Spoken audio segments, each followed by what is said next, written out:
Una situación que ya se conoció y se confirmó a través del Ministerio de Salud de la Nación aquí en la Argentina. Se viene hablando en estos últimos días en todo el mundo por los casos de hepatitis grave de causa incierta, digo. La Organización Mundial de la Salud viene advirtiendo sobre este brote en distintos países.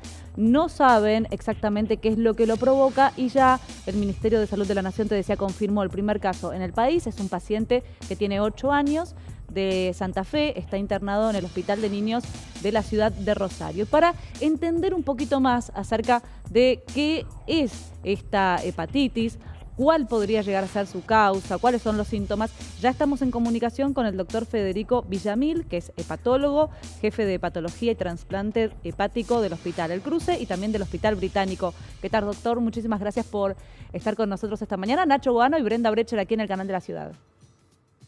Buen día, Brenda, Nacho. Gracias por invitarme. Bueno, y tenemos que empezar a preocuparnos a raíz de la confirmación por parte del Ministerio de Salud de este primer caso en un paciente de 8 años de esta hepatitis. Primero preguntarle qué es la hepatitis. Bueno, a ver, vamos a tratar de simplificar la cosa. Una hepatitis aguda en un niño, en un adulto, es cuando uno tiene un hígado que es absolutamente sano, ingresa un virus, que puede ser cualquiera, y le produce daño. Ese daño implica la muerte de un número de células hepáticas. El hígado es el órgano del cuerpo humano que tiene más capacidad de reparar. Por lo tanto, si la lesión es leve y la tiene un niño, la cursa jugando al fútbol, ni se da cuenta que tiene ese tipo de hepatitis. Si la enfermedad es un poco más, si el daño es un poco más importante, bueno, esos son los pacientes que se ponen amarillos, es decir, que el blanco del ojo cambia de color y que se orina oscuro. Finalmente, si el daño que produce el virus es muy importante y la capacidad del hígado no alcanza para reparar, eso es lo que se llama formas fulminantes, en las cuales el paciente entra en coma y si uno no lo trasplanta, el riesgo de muerte es muy elevado. Entonces, este tipo de hepatitis que se ha descrito en Europa es una hepatitis aguda de severidad moderada o severa, moderada porque se ponen amarillos, es decir, los pacientes desarrollan ictericia, severa porque un 10 a 15% han necesitado un trasplante. Dicho esto, entonces, el próximo paso frente a una hepatitis aguda es ponerle nombre y apellido. Entonces, uno hace pruebas diagnósticas para todos los tipos de virus conocidos. Ustedes saben que las hepatitis se rotulan con letras del abecedario, de la A a la D.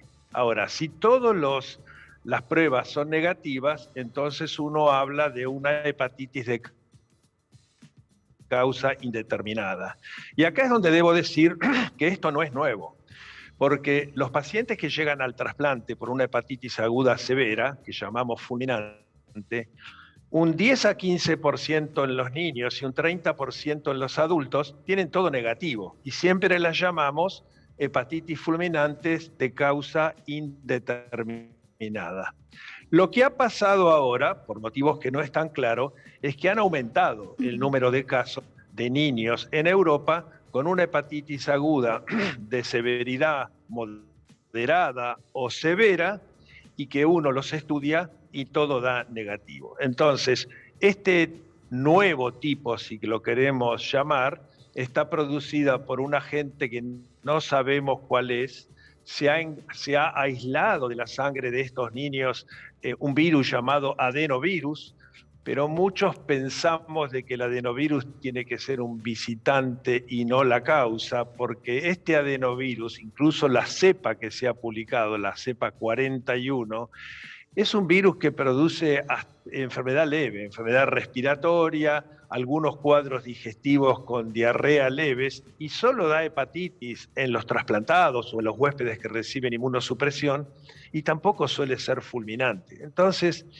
cuesta creer que una gente que por muchos años dio enfermedad leve de pronto dé enfermedad grave, salvo que sea otro adenovirus o alguna gente que todavía no se puede identificar. Y por lo tanto, si no sabemos la causa y no sabemos cómo se transmite, bueno, no hay mucho para hacer. ¿Cómo prevenirlo? Porque Claro, porque en Europa, si bien, por ejemplo, en el Reino Unido hubo 80 casos, estos no eran todos chicos que iban a un jardín de infantes, se contagió uno y se contagiaron todos, o fueron casos aislados.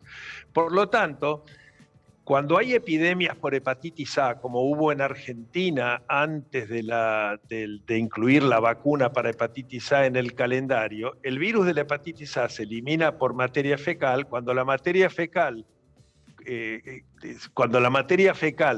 contamina el agua, como por ejemplo cuando pasan las inundaciones que se juntan las cloacas con el agua, hay 300, 1000, 3000 casos de hepatitis. ¿Por qué? Porque el agua contamina la fruta, uno toca la fruta, un niño le pone el dedo en la boca al otro, y eso es un contagio. Por ejemplo, cuando esto pasa en un colegio primario, en un jardín de infantes, muchos chicos se enferman y las maestras se ponen amarillas. Ahora, este virus tampoco hay casos en adultos, lo cual es raro. Entonces, para hacerla breve, este es un virus que tiene capacidad significativa de daño porque puede producir hepatitis que lleven a la muerte o al trasplante. Se aísla el adenovirus, pero no todo el mundo piensa que el adenovirus es la causa de la enfermedad. Y al no saber la causa y no saber la vía de transmisión, lo único que podemos hacer son algunas cosas. Primero, respetar las medidas de higiene que se instrumentaron para el COVID. Alcohol en gel, lavarse las manos, todas estas medidas generales que se hicieron al principio de la pandemia del COVID. Y segundo, decirle a las madres que si su chico se ve enfermo, no se ve normal, lo lleve al pediatra. Pero el signo de alarma para este tipo de enfermera es mirar la orina.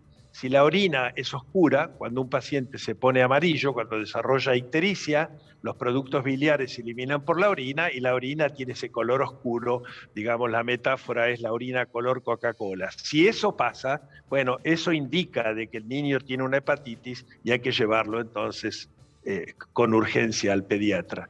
Dicho todo esto, yo creo que hay que estar alertas, pero no tener pánico. Claro. Digamos, el caso de Rosario es un caso, como hemos visto muchos, de hepatitis, que no se le puede poner nombre y apellido y que es severa. Creo que adquiere importancia por el contexto mundial, porque de otra forma no hubiera sido noticia. Eso le iba a decir, doctor, para pasar un poco en limpio, como usted dice, fue muy claro en todos los conceptos para ser prudentes. No es que es el primer caso que se da con estas características en el país, sí es el primero que se da en este contexto en el que viene luego de este anuncio o esta observación por parte de la Organización Mundial de la Salud, ¿no? Es una alerta. El alerta significa prestemos atención, pero no, venimos de tener un pánico que alteró notablemente nuestras vidas y yo creo que uno no puede subestimar el problema y decir, bueno, las madres estén atentas, pero como está hoy la situación, yo no veo que tengamos que tener pánico. Entonces creo que lo que falta es ciencia. Digamos, seguramente en días o semanas algún centro del mundo le va a poner nombre y apellido a este virus. Vamos a saber más y vamos a poder instrumentar medidas que sean efectivas para esto, ¿no? Clarísimo. Doctor, muchísimas gracias. Ha sido un gusto. Bueno, y nos quedamos, Nacho, con las recomendaciones que escuchamos por parte del doctor de seguir manteniendo todos los